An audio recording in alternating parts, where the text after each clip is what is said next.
Bonjour à chacun, bonjour à chacune, que le Seigneur soit béni. Nous sommes très heureux de nous retrouver pour un message pour toi. Nous saluons ceux et celles qui se connectent maintenant.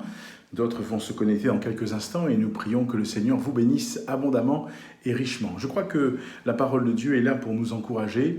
La parole de Dieu est là pour nous faire du bien. Nous qui avons cru, nous qui sommes dans cette génération difficile, mais qui a la possibilité de tourner ses regards, non pas vers ce que Dieu pourrait nous donner, mais avant tout pour ce que Dieu est. Et je crois que Dieu est l'auteur de notre salut. Il est celui qui, en Christ, pourvoit au salut de nos âmes. Et nous nous réjouissons de pouvoir nous tourner là encore vers lui. Nous nous réjouissons de lui appartenir. Nous nous réjouissons de savoir que ce Dieu-là est celui qui touche nos vies. Alors dans quelques instants, je propose que nous puissions lire ensemble dans le livre du prophète Jérémie au chapitre 42 au verset 3. Jérémie chapitre 42 verset 3. Nous marquons une courte pause pour permettre à d'autres de se connecter et nous nous retrouvons dans quelques secondes. À tout de suite.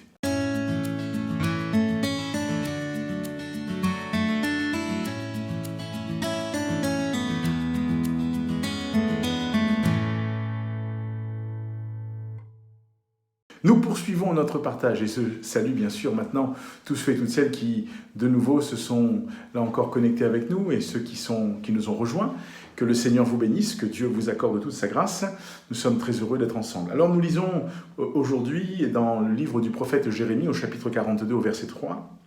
Il est dit « Et que l'Éternel ton Dieu nous montre le chemin que nous devons suivre et ce que nous avons à faire. » Lorsque nous lisons les versets qui précèdent, la Bible dit que tous les chefs des troupes, Jochanan, fils de Kérak, Jézania, fils de Osée, et tout le peuple depuis le plus petit jusqu'au plus grand, s'avancèrent et dirent à Jérémie le prophète « Que nos supplications soient favorablement reçues devant toi.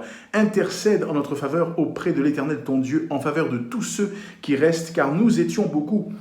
Et nous restons en petit nombre comme tes yeux le voient. » Et le désir, ce peuple qui se tourne là, encore ceux qui restent, qui viennent vers Jérémie, et celui-ci, et que l'Éternel ton Dieu nous montre le chemin que nous devons suivre et ce que nous avons à faire. Que Dieu nous montre le chemin et que nous devons suivre et ce que nous avons à faire. N'est-ce pas là un désir aussi intéressant ? Demandez à Dieu qu'il nous montre le chemin que nous devons suivre et ce que nous avons à faire.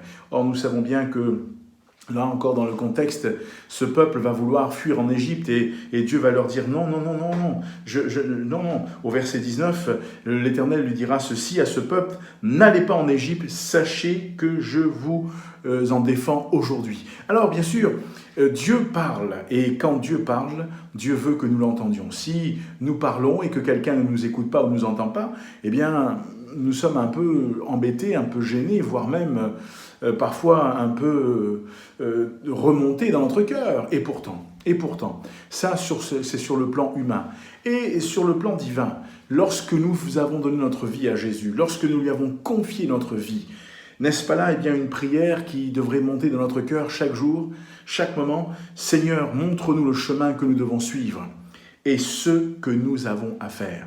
Alors bien sûr, Dieu nous le montre parce que nous avons la parole, nous avons la prière, nous avons la communion avec l'Esprit de Dieu et nous prions, nous lisons la Bible, nous méditons, nous recherchons la face de Dieu, mais nous devons apprendre à entendre, nous devons apprendre à écouter pour pouvoir mettre en pratique. Et je crois que Dieu veut une génération, un peuple qui, là encore, au-delà de tout ce qu'il peut traverser, va apprendre à l'écouter, va apprendre, là encore, à le suivre. Et je crois que c'est là ce que Dieu veut. Alors oui, il est possible que nos vies prennent une autre dimension. Il est possible que nos vies, là encore, soient conduites différemment. Et pour cela, si ce n'était pas encore le cas, si peut-être tu n'avais pas encore ouvert ton cœur à Dieu par Jésus-Christ, fais-le. Toi qui peut-être nous écoutes depuis un temps certain ou qui nous rejoint, il y a un QR code qui s'affiche, une adresse. Tu peux flasher le QR code ou relever l'adresse. Tu seras ramené sur une page intitulée « Un guide pour la vie ». Et là, tu pourras faire un parcours découverte et méditer la parole, découvrir qui est ce Dieu-là. Et peut-être pour les autres qui, depuis un temps certain, marchent avec Dieu, n'est-ce pas le moment de dire peut-être dans notre cœur, dans votre cœur, de dire Seigneur, on veut te renouveler notre désir sincère et profond de te suivre. Montre-nous le chemin que nous devons suivre. Et Seigneur aussi, nous voulons apprendre, là encore, à savoir ce que nous avons à faire. Quelque part, lorsque nous prions de la sorte, nous mettons non plus à dépendre de nous-mêmes, mais nous choisissons de dépendre de notre Dieu. Qu'il en soit ainsi. Que le Seigneur bénisse ta vie, que Dieu bénisse ta famille, que Dieu bénisse là encore tes enfants et tous ceux qui sont autour de toi, parce que le Dieu de la Bible est un Dieu qui aime les hommes quels qu'ils soient. De toutes les générations, Dieu nous a toujours aimés. Attention, la Bible dit que Dieu aime le pécheur, mais ce qu'il est, c'est le péché. Il est le péché. Alors nous voudrions dire, Seigneur, aide-nous, parce que lorsque nous faillissons, lorsque nous faiblissons, lorsque nous trompons, demandons pardon au Seigneur et il nous relèvera, il nous accueillera et le Seigneur, nous permettra d'aller plus loin.